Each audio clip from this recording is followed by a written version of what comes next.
Hello and welcome to my channel. It's been a while since I've worked in graphite, so this portrait of Marilyn Monroe will be in graphite pencil. Graphite pencils are actually quite enjoyable to work with, but they do have certain limitations, which I'm going to talk about during the video. But first let me say a few words about the materials, because I'm using two types of graphite pencils. I'm using the Faber Castell 9000 series regular graphite pencil, and I'm also using the Faber Castell matte graphite pencils, or Faber Castell pit graphite matte pencils. So both are Faber Castell, but one set are regular or conventional graphite pencils, the other ones are matte graphite pencils. They're kind of similar, there are slight differences. The matte graphite pencils are obviously less reflective, less shiny, but we'll talk about all of that during the video. Anyway, back to the drawing process. I am shading the background, and I actually started with a slightly softer grade. I'm using the regular 4B, and after that I'll put something even darker on top of that. The reason why I'm starting with the regular graphite pencil is because they're easier to blend, and it'll be easier for me to fill in those lighter dots, lighter spaces once I start blending. But if I were to go in with a darker pencil or a matte pencil first, then it wouldn't blend quite as easily and it wouldn't blend quite as smoothly. And now I'm applying the darker pencil. I have a couple of these really dark matte graphite pencils, like 10B, 14B, etc. I just picked up whatever was lying around, so I have several grades of regular graphite pencils and several grades of these matte graphite pencils. And now I'm blending with a cotton bud. These are actually really good blending tools when working with graphite. They allow you to blend very thoroughly, very easily, and they also allow you to blend with a great deal of precision, because you can blend around the edges, you can blend smaller details and stuff like that. So it works pretty well, but that alone isn't enough, so I like to use other blending tools. You can see that I went in with an even darker pencil. I used some 14B to make the background even darker. I didn't really use much pressure. I kind of blended it gently, and now I'm blending with a brush, and even with a little bit of a paper towel.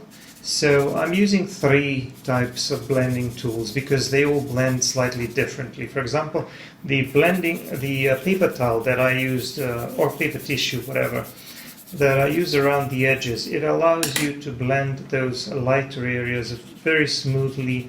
So I use it to fade the edges of my vignette, because this is going to be a vignette. A brush allows you to blend a little bit more evenly, because it allows you to move the graphite in broader strokes. And of course the cotton bud, or the Q-tip, blends with more precision and blends very thoroughly and smoothly. So they all have their advantages, and I like to combine all of them. Anyway, I'm starting to work on the face, I'm starting to work on the eyes, and first I'm going to put in some of the darkest details, like the eyelashes and some of the darker details on the eye. And for that, again, I'm going to use the 14B matte graphite pencil. The paper I'm working on is a Fabriano sketching paper that has a little bit of a tooth, and the size of the paper is around 11, or rather 9 by 12 inches. And the reference photo is in the description as usual. It's a very nice reference photo. I'm sure that many other artists have used it already. After all, Marilyn Monroe is is a common subject for portrait artists, and I myself prefer drawing classic actors or portraits of classic actors whenever I have the opportunity. I plan to do some more in the future. Like I said, my main motive for this was to work a little bit with graphite, because I haven't worked with graphite in quite some time. As you know, if you've been following my channel, I've done a series of drawings in oil pastel, and I actually like them a lot.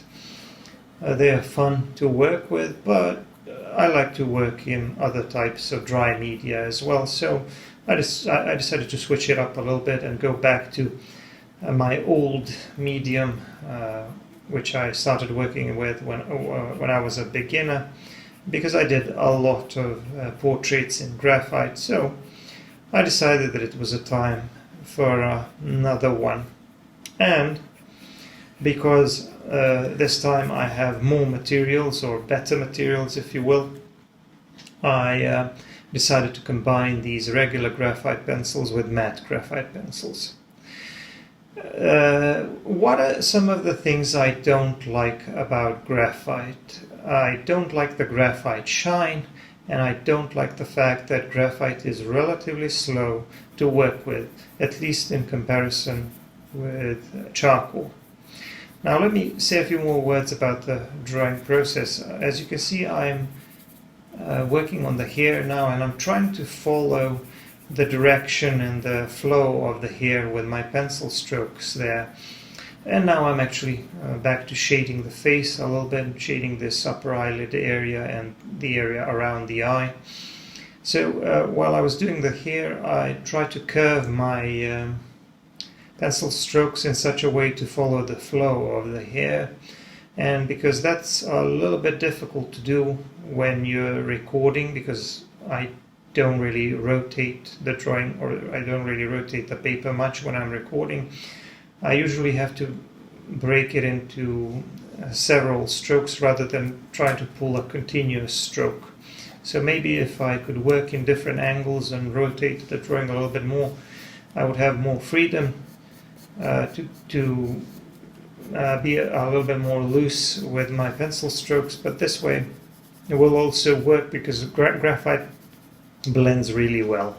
There's a really nice shadow here under the jaw area. That's going to give me some depth in the portrait, but because it's one of the darkest areas, one of the darkest details in the reference, I'm just going to go in with 14B and blend that a little bit. Drawing the other eyebrow, and I'm going to move on to the other eye now. I am doing these also with a matte graphite pencil. I'm switching between a 10B and a 14B. I did the eyebrows with a 10B, and now I'm going to do the eyelashes with a 14B, because they're very dark and kind of thick. I'm sure that they are fake eyelashes. They're really big and thick and heavy and kind of drooping down.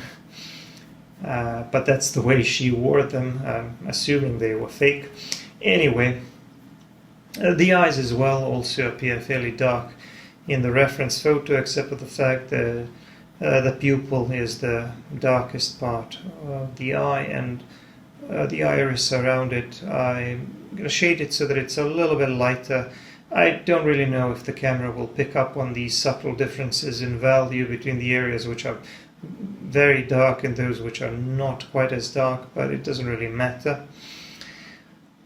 Just doing the rest of the hair here just above the forehead area. There will be a little bit of shadow there on that part of the hair close to the scalp. And now I'm shading the forehead area. This part of the forehead curves slightly downwards, or down towards the nose, which is why I need a little bit more shadow there. So I'm kind of cross-hatching and shading it with a tapered stroke, going first in one direction and then in the other. Of course, I can't make it too dark, because these transitions in value are very subtle, very soft. That's the way, that's actually one of the challenges when drawing young women or pretty women, because of their smooth faces, no wrinkles and stuff like that. Especially if they're wearing makeup and if the reference photo is overlit or something like that. So it can be a little bit difficult to explain the topography of the face, or even to understand the topography of the face. I'm blending with cotton bud again to blend this smoothly, but honestly I don't really want to remove all of the texture. I want to soften it a little bit, and then I'll go on top of it with a few more pencil strokes, add a little bit more texture, because I actually like that texture. It makes the skin look more realistic, and it also makes the drawing appear a little bit more detailed. It creates that subtle illusion of detail that the eye still picks up on, even if they're not really consciously aware of it. Anyway, blending a little bit here on the right side, making this part of the face a bit darker. The light is coming from above, but clearly the light source is a little bit more on the left side, which is why the left side of the face is a little bit lighter. And now I'm doing the rest of the hair here at the top, kind of curving my strokes again, trying to join them at the middle, but making this lower part a bit darker, because that's the shadow area. That's the part of the hair which is curving away from the light source, so I'm using some darker or softer pencils on it. Here I'm using the regular graphite pencil, the 4B, to make this a little bit darker, but I will add some touches of an even darker pencil here and there. I can't really be bothered to tell you exactly which graphite pencil or which grade of the graphite pencil I used in which part of the portrait. But you can still see when I'm using lighter pencils, when I'm using darker pencils. I mean, generally speaking, I was mostly working with 2Bs on the face, establishing the base tone of the face. And then I was going in with some slightly darker pencils to establish some shadow areas. Anyway, here I'm pulling some lighter hairs around the edges on the left side. Drawing some flyaway hairs with Tombow Mono Zero Eraser. In case you're not familiar with it, Tombow Mono Zero Eraser is a rubber eraser and a mechanical pencil, and it allows you to erase these smaller marks with a great deal of precision. But this too has its limitations, because it's not always easy to erase a clean mark. But here, because I didn't really put down much pressure on the paper, and because graphite is not that difficult to erase, I was still able to achieve some fairly clean marks and create a nice contrast between them and the background. And by the way, that was one of the main reasons why I included that darker background, because I wanted to achieve that contrast with the lighter parts of the main subject. And to give it a more of an artsy, unfinished look, I'm going to leave it as a vignette, so I'm not going to shade the entire background. I'm just going to shade a little bit around her head and establish that darker background, but I'm going to leave it like that, fade it towards the edges and leave it like a vignette. I'm shading the nose now, just establishing some slightly darker areas or shadow areas. You can see that the right side of the nose and the right nostril, or her left ear, is a little bit darker because it's in the shadow.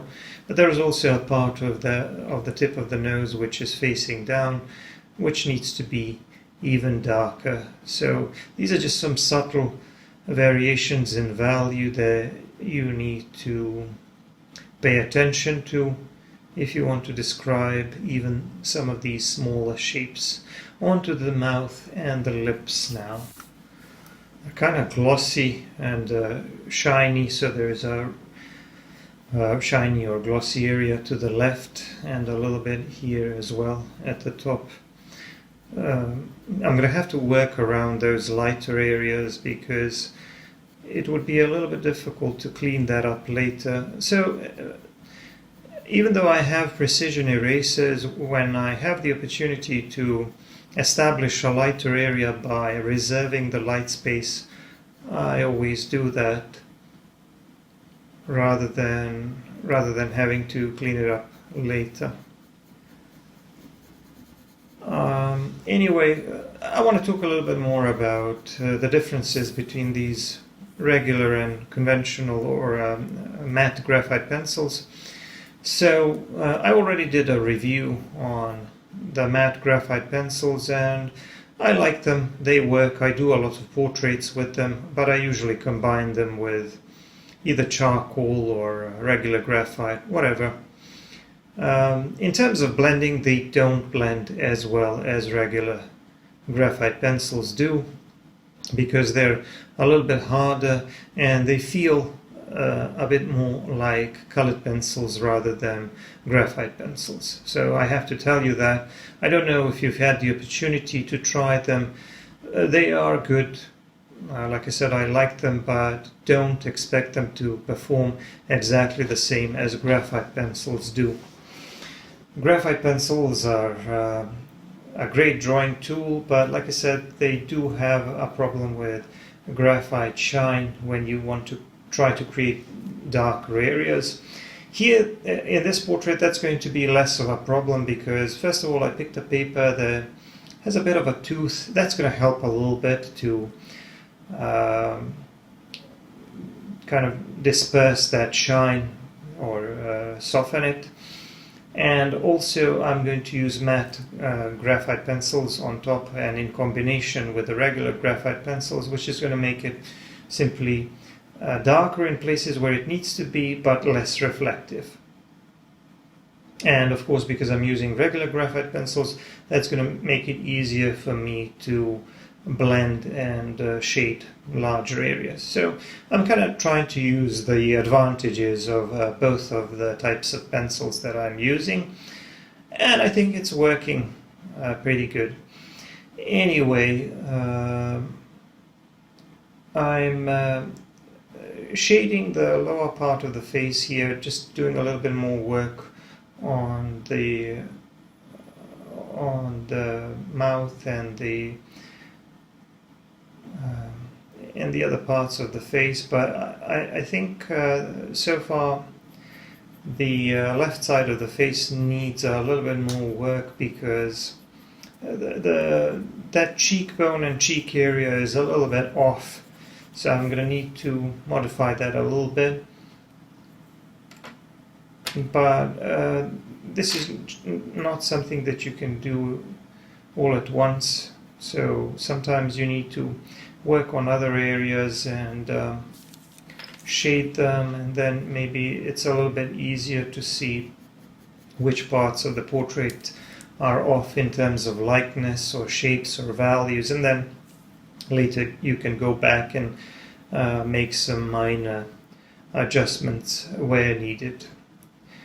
So her chin is resting on the palm of her hand, or she's supporting her head with the palm of her hand, and that part of the reference photo is kind of unclear. It's a little bit difficult to make out what's going on there, but I can just simplify the shadows there. Anyway, I'm doing more of the background here on the right side, and I'm going to use the same approach. I started with with a graphite pencil, did a little bit of shading, and then I applied a matte graphite pencil on top, and then did some blending with a cotton bud. This allows me to blend the two thoroughly, and occasionally when the cotton bud picks up a little bit of that darker graphite, I can go back in and shade some parts of the face, use it as a sort of a painting tool, because it can help me speed up the blending process in some cases. But here I want to be kind of careful. I want to build up the value on the right side of the face a little bit more carefully and a little bit more gradually. Anyway, just doing a little bit more blending here on the right. Now with a brush and then with a cotton bud, It's kind of switching between the two. It's time to do a little bit more shading on the face, just shading the right side of the nose, a little bit of shading or around the eye, making some minor adjustments here and there. Now adding a little bit of value to the right side of the face around the cheekbone and the cheek area.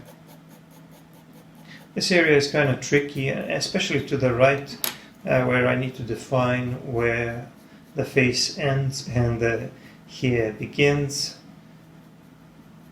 I'm kind of skipping from one part of the portrait onto the other, from one part of the face onto the other. You can see that when I'm drawing portraits, I will often skip from one place to the next, which is not usually the case when I'm doing some other kinds of drawings, maybe, where I will often work segment by segment. With portraits, because you always need to be aware of the big picture, it often helps to make adjustments in the whole thing, just kind of skipping from one part of the face onto another. Because of the value interaction, you often see that something needs to be a little bit darker, something needs to be a little bit lighter, so it's very difficult to get the exact right amount of value all at once. That's why, especially with graphite, you need to try to build up the value kind of gradually. I feel like this right side of the face is looking actually a little bit better in terms of likeness, and that I will need to rework the left cheek area, but we'll get to that eventually. So, like I said, I used several grades of regular graphite pencils and several grades of matte graphite pencils. The set of the matte graphite pencils that I have has 8 pencils, I think, from HB to 14B. As for the regular graphite pencils, the Faber Castell 9000, I think it was a 5 or a 6 pencil set. You know, when you do portraits with graphite pencils, you usually don't need more than 4 or 5 grades. I'm using more pencils here because obviously I'm using both regular and matte graphite pencils, but if I were using just regular graphite pencils, for example, I would never really use more than 5 grades. Most artists use like 4 or 5 grades, I think. Anyway, I'm doing a little bit of work on the hair on the right side. Now you can see that I'm not really trying to draw every single hair. I'm just sort of making suggestions of some of the darker areas or shadow areas between segments of hair. And kind of trying to break up that larger shape into somewhat smaller shapes.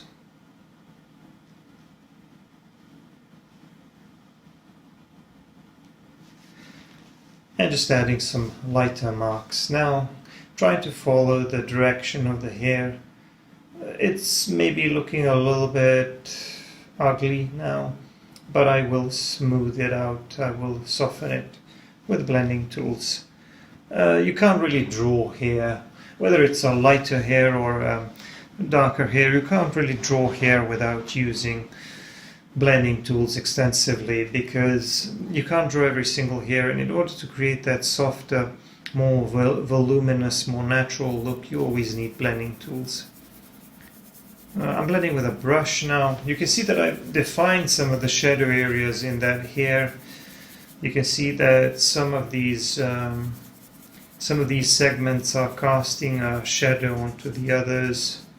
Like some parts of that hair are more exposed to the light source, others are maybe a little bit more tucked in and hidden from the light source. I felt like the brush wasn't really blending well enough, so I went in with a cotton bud on top of that, and it's kind of smoothing out the texture of the hair, but at the same time it's making it a little bit darker in the process, which is fine because I can always pull those lighter details, I can pull those highlights. I'm going to draw the earrings now. If you look at the reference, you will see she is wearing, I don't know, some kind of longer, larger earrings, which are much more complex in terms of shape. I can't really make out what they look like in the reference photo, so I'm going to simplify it a little bit. I'm just going to draw this top part, and I don't want the rest of it because I don't want to draw a shape that's both kind of complicated and would be a little bit distracting, especially if I mess it up. So I'm just going to shade the neck and leave the earring as it is, so that it's not too distracting and so that I still have some kind of a detail there. Anyway, just adding a little bit more shadow as needed, and you can see that I made some minor modifications on the left side of the face, and I think it's getting a little bit closer in terms of likeness, but obviously I can always go back and make some minor adjustments here and there. Eventually I will need to tackle the hand as well, but here I'm using the Tombow Mono Zero eraser to pull those highlights in the hair. I'm going to draw some flyaway hairs around the edges, and I'm going to pull some highlights in the hair, making some of those some segments of the hair a little bit lighter, meaning so that they look like they are closer to the light source or more exposed to the light source. In addition to the Tombow Mono Zero eraser, I've also used in the past I've also used the Kohinoor pencil eraser. It's basically the same thing. I've never used one of those battery powered erasers. I don't know if they're any better, but you know, if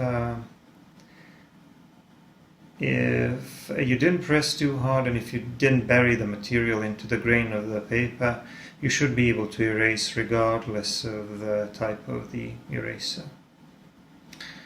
Anyway, just trying to make the background here a little bit smoother, and a little bit darker too. I felt like it maybe needed to be a bit darker, maybe a bit more contrast. Now, if you look at the reference, you will see that in the reference the background is really dark, like almost black. I didn't really want it that dark. First, because it would take a little bit more time to achieve. Then I would have to press a little bit harder. There would be maybe some graphite shine. And also, when you make a really dark background, it tends to make the main subject flatter in terms of values and contrast. So I didn't really want that to happen. But I did want to make the background a little bit darker in some places so that I would create that nice contrast. And another subtle contrast in value that you can see maybe is that even though we can see that the hair is blonde and we have some lighter segments of hair even on the right side, the entire right side is still a little bit darker than the left side because the left side is more exposed to the light source. Only some parts of this hair on the right are kind of popping out of that shadow and are maybe a little bit lighter or close to the amount of value that we see on the left. So these are just some subtle differences in value that I was trying to convey while I was shading the hair, while at the same time working on its texture. Anyway, adding a little bit more shadow here between the hair and the neck so that the hair would stand out, and then trying to define the shape of the neck a little bit better. Now I'm going to work around the arm and the hand and shade the rest of the background here at the bottom. That lighter area there was not her shoulder. She doesn't have such huge shoulders. It's just a part of the background that I just didn't cover yet, but now I'm doing it, and I'm going to finish my vignette in that part of the drawing by shading the rest of the background here. Again, starting with some 4B. Not really using a tapered stroke or trying to cover that thoroughly, because honestly I will be able to smooth it out with blending tools. As you can see, I can smooth it out to such a degree that there is no texture, there are no lines visible, which would be distracting. It would be taking away the focus from the main subject. And when I blended with the strokes of my cotton bud, I actually left some of the strokes on the edges so that I would give the vignette more of an unfinished look, or maybe a bit of a painterly look. Anyway, just gonna draw the shadow side of the hand and the forearm here, and shade the rest of this area here. She's wearing some kind of black dress or something, so and the rest of the area here is kind of in the shadow. I'm shading the shadow side of the fingers, individual fingers, which is to the right, and also trying to keep a clean edge between the fingers as well as the rest of the hand and the background. I know that the shape of the fingers looks a little bit weird now, but I will clean it up a little bit and make it look a bit better. And now I'm cleaning up the edge of the back of the hand, adding a little bit more darker shadow here in the palm area.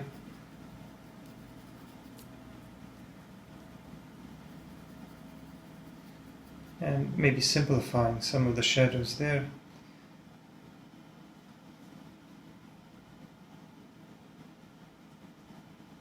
The tip of the fingers to the left is barely defined. That's the way it is in the reference photo. I'm going to leave it like that. I'm not going to try to define every single detail. Some parts of the reference photo are a little bit overlit, I would say, but that's okay.